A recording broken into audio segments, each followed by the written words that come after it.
Good morning.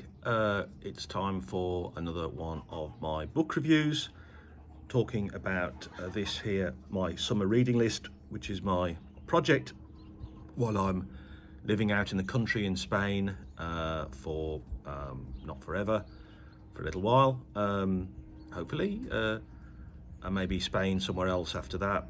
I guess is sort of the plan. So my TBRP, my to be read pile, trying to sort of get through it. And the TBRP, I should also say that I've got in Spain, is not the complete TBRP. So as discussed before, you know, I've had this whole thing about I've bought more books than I've read over the last few years, and you know, I want to change that. Okay, so the weather had turned quite cold last week, and but it's kind of come back a little bit actually. Beautiful blue sky today, and I should be in a fabulous mood, only I've got a horrible toothache. I think when I was on a little weekend away recently, I remember at the time, and I didn't really think enough about it, I think I broke or lost the filling that I'd recently had in my lower left jaw, and it's got more and more painful and is not in a great state, and I've struggled a bit because I haven't really thought about how to engage with the dental or health service out here. Long and the short of it is that I do have an appointment this morning, so I'm hopefully this afternoon I'm going to feel a lot better, a lot more energy, but it's painful. It's not really great to drink tea, etc, etc. Right, so you know, the dolor dental is not much fun. So but I think I'm okay. So listen, this is what I wanted to talk about in this video, and this is great. This is really good. It's the Roger McGough collected poems, and I think it's a collection of his collections, and I'm sure there are some things that have been omitted, but I think this is essentially Roger McGough.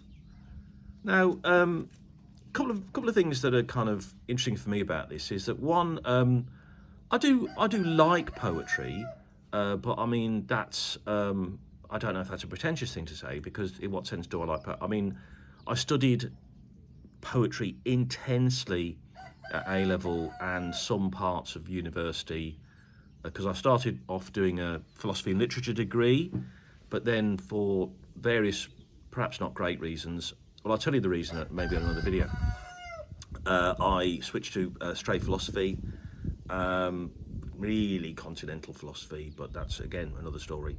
And so poetry that time, yes. You know, I loved Eliot. We had a connection at our school with Hopkins. Man, we studied those poems a lot. Yeats, Irish Airman foresees his death. I could still probably just about recite if I had to. The war poets, because they teach them in school, right? And then after that, it gets a bit hazier, really, and then you know, you just stop, right? And you just stop reading poetry. Most people do, I think. And I'd see poems on the Underground. I think, oh, that's lovely. There's a particular Maya Angelou poem. That's the cockerel crowing at the at Marijuana Farm down there.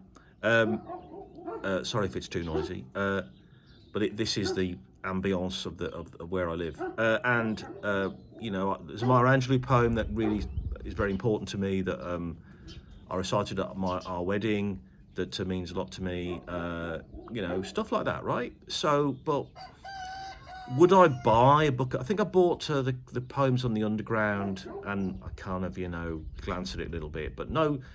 So, but the reason that led me to this, which by the way is an absolute 5 out of 5, keep forever kind of book, and I would really, really recommend it, and I'll explain why. Though not for everyone, perhaps, as I think I'll also try and say. What led me to this was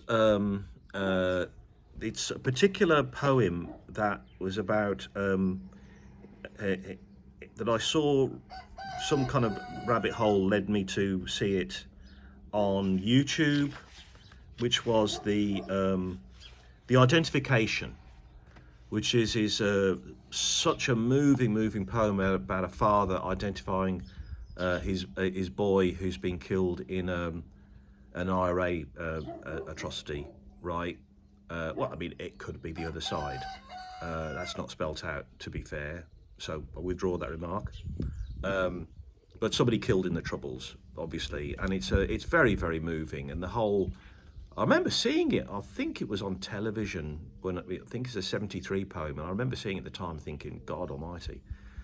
But that's not massively representative of McGough, I don't think. And I also managed to see Roger McGough. My first year at Essex, my first term at Essex, he came. He obviously did a lot of uni tours, and he came, and I can't remember any of the poems particularly that he recited, but I remember being impressed by him and thought it was funny, entertaining. He was very good live. You know, he's very good at that kind of thing. You know, or certainly was. But anyway, the identification made me think, oh, maybe maybe I should read some poetry, and maybe I should give him a go. And I think he's supposed to be funny. And I just about remember Lily the Pink on Top of the Pops, but you know, I don't know the scaffold, I don't know that. I can't claim I do. Anyway, essentially, this is his autobiography. And it's the autobiography, and this is why I say this might not be for everyone. It's an autobiography of a bloke. He's slightly older than me, maybe he's 10 years older than me. And he was certainly there for the full fruit of the 60s, and the 60s is a big thing in the life and the poetry. Now, I wonder if some people might find it a bit sexist, because there is a lot about girls, and there is a lot about lust. There is a lot about chasing girls. And, you know, after the Neil Gaiman thing, you do worry about your... I don't think anything's ever come out about Roger McGough, and I please don't think I think there's anything that should come out about him. But, you know, you get it reflects its time, okay? Chatting up girls, going to bed with girls. There's a lot, but it's more complicated than that, in the sense of a lot of the kind of 60s free love thing that he kind of talks about. He finds you get very much a sense of him being disappointed with it, and about how fleeting it was and how I think false it was. And so I don't think there's not an awful lot about. There is Monica, Summer with Monica, which is fantastic, which is basically about a very intense affair. He's very, very good on that first flush of, you know, sexual intoxication, and the kind of, you know, the magic you make in the bedroom together, and that whole kind of incredible focus. But he's also really good on Love Gone Sour and Things Not Really Going Well. The 80% of the book isn't that, though. 80% of the book is essentially jokes, really. The guy is like, I don't know if there's almost like a sort of a psychological condition.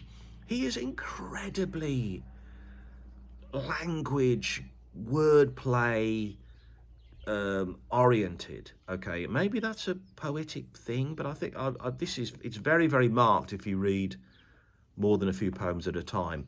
A lot of the poems are very, very light, because they're really set up for some kind of linguistic pun or gag, play on words. He's very good at inventing words.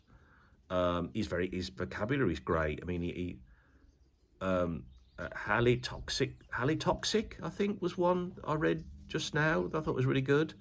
Your charms are halitoxic, I think, was the line.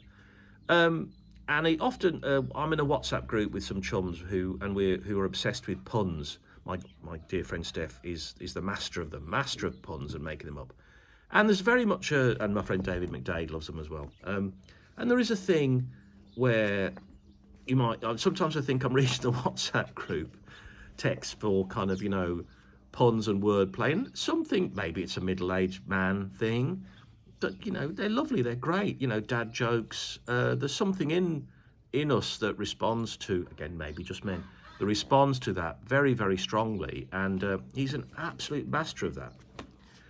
A lot of the poems are like that. There's some poems that are really serious, not like The Identification, but really serious about love, about politics, about about death, about illness. I don't think there's many poems in here about married love, long-term love. That doesn't particularly thing. Towards the end, he doesn't really talk about his kids at all until towards the end of the collection. There are some very moving ones about him and his relationship with his sons, and his feelings about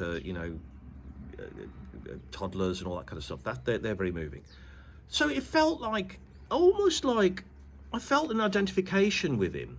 That I felt. I mean, I've had a different life than him, of course I have, and I did know Paul McCartney, and there's some very funny things right at the end about how he claims to have helped. It's a joke, obviously. How he helped, McCartney write "Hey Jude," and how he steered Bob Dylan right, and how he kind of helped move Jimi Hendrix off the banjo right, kind of things, which are very good. And he's, the '60s and the goldness of the '60s, and that comes through quite a lot. But all in all, I thought it was the other element is that there's some very much directed at kids poems, which are very funny. The famous poem about the use of weapons and armament in the classroom, that's very funny. There's a little bit of sort of Hilaire Bellicky, little kind of cautionary tales. Oh, and the start of the collection is also really moving because it's about his childhood, but also a lot of them about the characters, his uncles, and coming back from war, and his kind of attitude to them and his feelings about them, and that was, yes, very good. So it's an autobiography. You can read this. I think I did as an autobiography from start of life, not quite to end of life. He's still alive, thankfully, and he's doing 40 years of poetry apparently. Yes, and a word here that I haven't used yet. Wordsmith. Yes, he's a wordsmith. He's a punner. He loves language. He's obsessional with language. He's obsessed with language and what language can do. Also, his typography is good. Sometimes he plays little jokes and nice little things about how he arranges words on the page, and that's very good. So look, I can't claim, I'm not claiming to be any kind of expert on poetry, not far from it, right? But I thought this was great. I probably some of the technical. I know he's technically good. He's got to be technically good. Sometimes he's showing off, right? He can do this stuff really, really well. But overall, you can read a fair few at a time, and they're funny. I chuckled a lot. I smiled at the cleverness of the puns and the wordplay. I kind of got the jokes. A lot of very good jokes. A lot of quite moving turns. It's a different kind of poetry than complex, illusion-rich, really make you work hard poetry. And I know I feel I should possibly give that, go back to that and try some of that.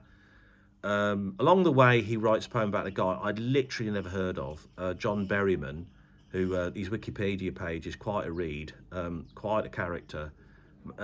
Committed suicide by, of all things, jumping off a bridge onto a frozen river. And one thing that really struck me was that, and I've never read any John Berryman at all, I've never heard of him, but there's a thing where apparently of Succession, the TV series, the last 4 episodes in each season their titles are quotes from one of his poems. That's a dimension I didn't know at all. So I'm not saying I'm going to buy a John Berryman book, but I'd certainly be open to more poetry. I don't think I've got any more poetry out here, so that might not be for a while, but I mean, I could read it online, couldn't I, if I wanted to, but that, again, that's not really the spirit of what I'm trying to do. So, brilliant, right? Absolutely 5 out of 5, definitely will keep. It's a sort of thing you can just dip into, for a quick hit of humour, of fun, and linguistic complexity, and some very, very good, very happy with that. So thank you, Mr. McGough. I do remember that I think he did a shorter version of one of his poems on that. The only line I remember from that long ago, I'm going to say it was 1980, I saw him on stage, and there's as I remember the poem, it's different in the book. It was her love life was in fits and starts. If it fitted, it started, which I've always thought was funny.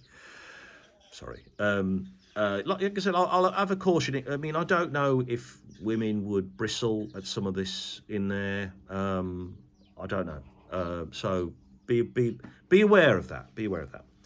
Now, my next book, I'm going to go back to fiction. I'm going to go back to science fiction, and I've been putting this off for a long time. I'm going to give the three-body problem a go. Okay. Now, I bought this well before the TV, I should say, the adaptations. Very much to two opinions. Well, no, there is I love the Netflix version. I haven't watched the longer Chinese original YouTube version. I've watched videos about this and I've talked to people. Some people absolutely love it, you know, straight through and gone straight through to the other two volumes and very, very happy with it. A lot of people find it a tough read. I've been told a lot of people find it quite dry, quite hard to read. Some people say it's maybe the translation. Don't know yet, do I? Kind of thing. I feel I should give it a go. It's very, very highly rated, and it's kind of, you know, check-pieced as an important text in science fiction and the literature. I'm looking forward to it. Be interesting to give it a go. I hope I don't kind of break off it, kind of thing. Should give it a go. Who knows? Maybe when I'm buying books again, I might give the other two a go. Maybe I'll find it so compelling I need to buy the other two, right? So anyway, that's me. That's my challenge. And now I'm going to go and get myself ready for hopefully a quick and painless visit to the dentist to sort this damn tooth out, and that will hopefully put me in a better mood for the rest of the week. Looks like a nice day, and hope it is where you guys are. And like and subscribe if you want to. I'll include my Amazon affiliate link. I would, if you're into, I would really give this book a go. Personally, I thought McGough was great, and you know, made me laugh, moved me. I admired the language. I admired his skill. I thought it was a good experience to read poetry. So I'll let you go. Thanks for watching. Crack on with your own TBPRP. Leave a comment if you want to. And I'll see you soon, guys. Thanks. Bye-bye. Bye.